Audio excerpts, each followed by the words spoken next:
Africans to seek to regain their independence from the colonial masters. Historians will remind us that we were first enslaved, that Africans were taken, and this we seldom say. The first civilization to take Africans out of this continent were the Arabs. And they took Africans from the eastern coast.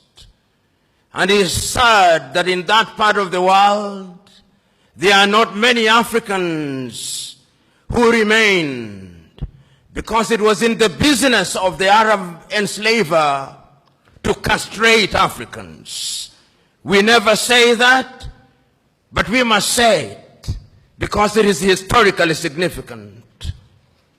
Then the Europeans came, the Portuguese came, the Spaniards came, the Germans came, the French came, the Belgians came.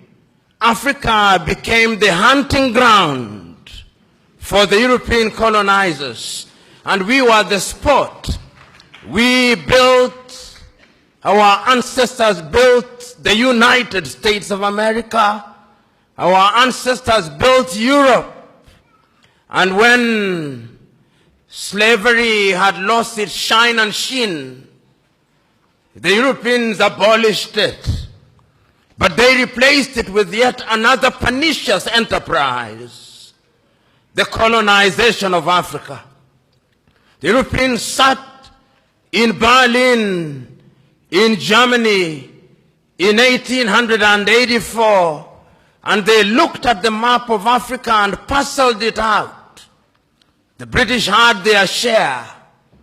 The Germans had their share, and Tanzania or Tanganyika was their share, as was Rwanda and Burundi.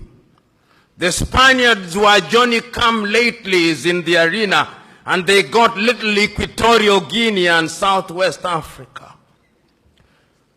The French were here, the Portuguese were here, and we were colonized. This time round, they did not take us away. They came here, and they controlled us, and they told us, not in so many words, that we were children of a lesser God. And we were treated as if we were children of a lesser God.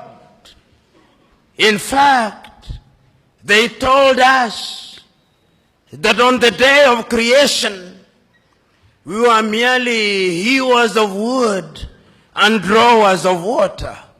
And if anybody were to doubt it in 1948, it was more blatant when Hendrik Verwoerd instituted the apartheid regime in South Africa. But yet there is a sense in which the God that we worship never sleeps.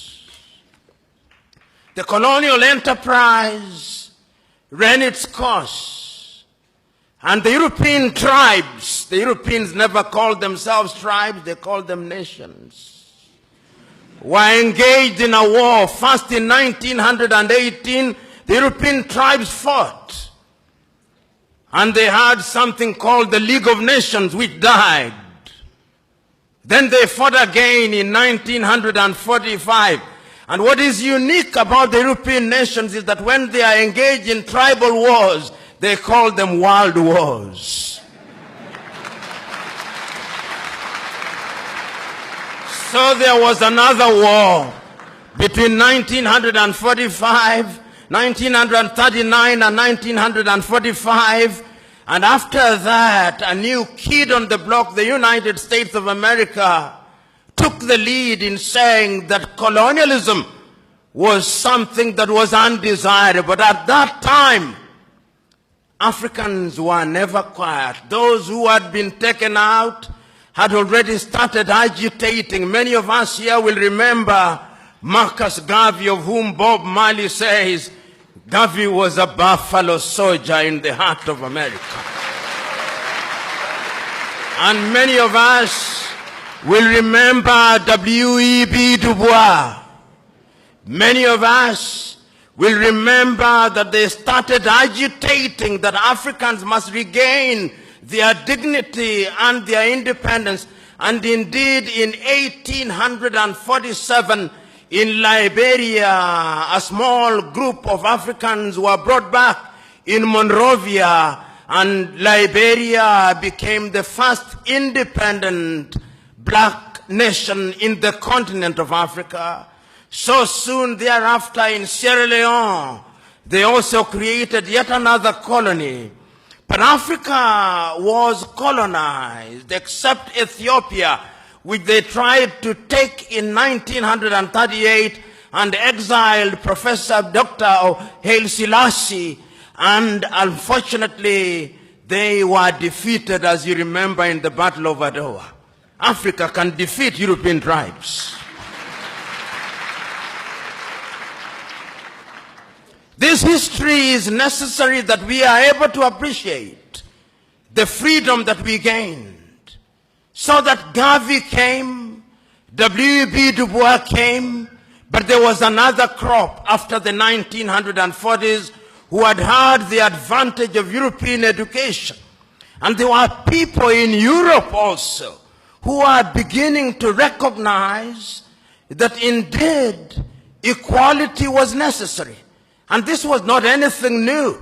In 1776 in the United States of America, the American state sitting in Philadelphia in the United States of America declared unto themselves that all men are born equal, that they are endowed by their Creator with certain unalienable rights, that among those are life, liberty, and the pursuit of happiness.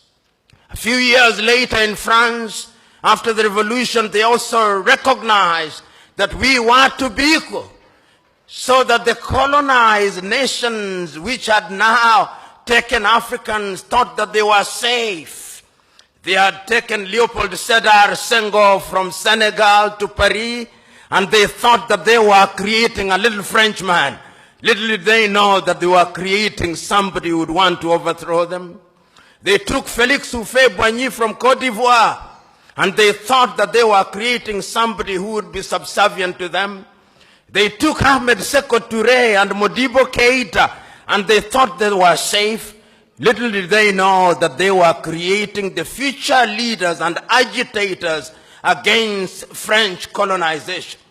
And it did not stop there. The Portuguese also took Agostinho Neto and Amilcar Cabral and Eduardo Mondlane to Lisbon.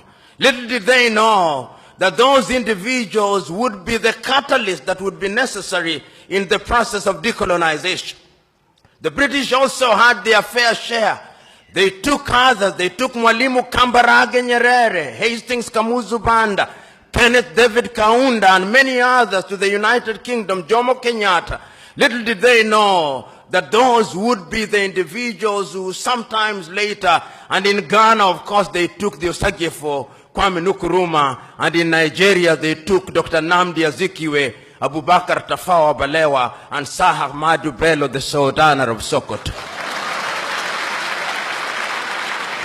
There is a sense, therefore, in which these individuals started recognizing that having been enslaved, having been colonized, we now had to liberate ourselves. And the agitation started. And Kwame Nkrumah and his Ghana acquired independence in 1957. And I still can hear Kwame Nkrumah through the vicissitudes of time saying in Accra, Ghana, that Ghana is free and will never be colonized again. But the freedom of Ghana means nothing if the rest of Africa is not free. I can hear